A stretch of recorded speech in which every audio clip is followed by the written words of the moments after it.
ରାଜମିତା ବ୍ଲଗରେ ଆପଣମାନଙ୍କୁ ସ୍ୱାଗତ ଜଣାଉଛି।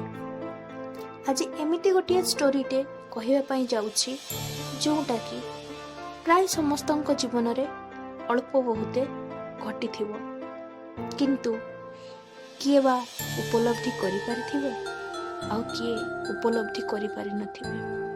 ଆସନ୍ତୁ ସେମିତି ଗୋଟିଏ ଷ୍ଟୋରିଟେ ଶୁଣିବା ଆଉ ହୁଏତ ଆଖିରୁ ଦିଠୁପା ଲୁହ ଝରେଇବା। ଓଗୋ ପ୍ରିୟେ, ସତରେ କ'ଣ ସେମିତି ଗୋଟିଏ ସନ୍ଧ୍ୟା ମୋତେ ତମେ ଉପହାର ଦେବ, ଯେଉଁ ସନ୍ଧ୍ୟାକୁ ମୁଁ କେଉଁ କାଳରୁ ଢଳ ଢଳ ନୟନରେ ଅନାଇ ବସିଛି। ସତରେ ମୁଁ ଯେ ବ୍ୟସ୍ତ ବିବ୍ରତ ହେଇଗଲିଣି ସେହି ସନ୍ଧ୍ୟାର ଅପେକ୍ଷାରେ, ଯେଉଁ ସନ୍ଧ୍ୟାରେ ଖାଲି ତମେ ଥିବ ଆଉ ଖାଲି ମୁଁ ଥିବି। ନଥିବେ ଏହି ଅଶାନ୍ତ ସମୁଦ୍ର ରୂପକ ଦୁନିଆର ଏଇ ଅଶ୍ଳୀଳ ମନୁଷ୍ୟ ରୂପକ କୀଟମାନେ, ଖାଲି ତମେ ଆଉ ଖାଲି ମୁଁ।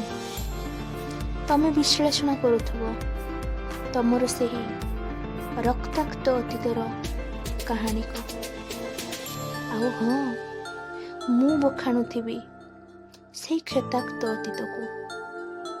ଠିକ୍ ସେତିକି ବେଳେ ସତେ ଯେପରି ଦୂର ଆକାଶର ତାରାମାନେ ଲୁଚି ଲୁଚି ଆମ କଥା ଶୁଣୁଥିବେ।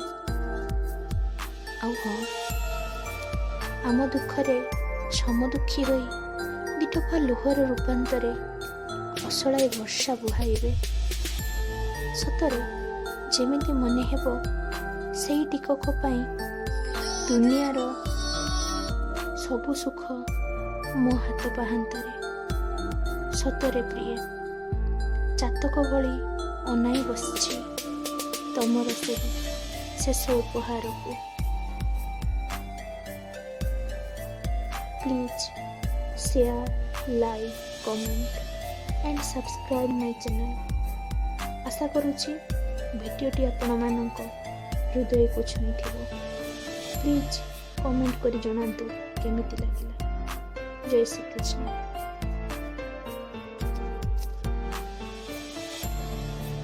ରାଜମିତା ବ୍ଲଗରେ ଆପଣମାନଙ୍କୁ ସ୍ୱାଗତ ଜଣାଉଛି। ଆଜି ଏମିତି ଗୋଟିଏ ଷ୍ଟୋରିଟେ କହିବା ପାଇଁ ଯାଉଛି ଯେଉଁଟାକି ପ୍ରାୟ ସମସ୍ତଙ୍କ ଜୀବନରେ ଅଳ୍ପ ବହୁତେ ଘଟିଥିବ, କିନ୍ତୁ କିଏ ବା ଉପଲବ୍ଧି କରିପାରିଥିବେ ଆଉ କିଏ ଉପଲବ୍ଧି କରିପାରିନଥିବେ। ଆସନ୍ତୁ ସେମିତି ଗୋଟିଏ ଷ୍ଟୋରିଟେ ଶୁଣିବା ଆଉ ହୁଏତ ଆଖିରୁ ଦିଠୁପା ଲୁହ ଝରେଇବା।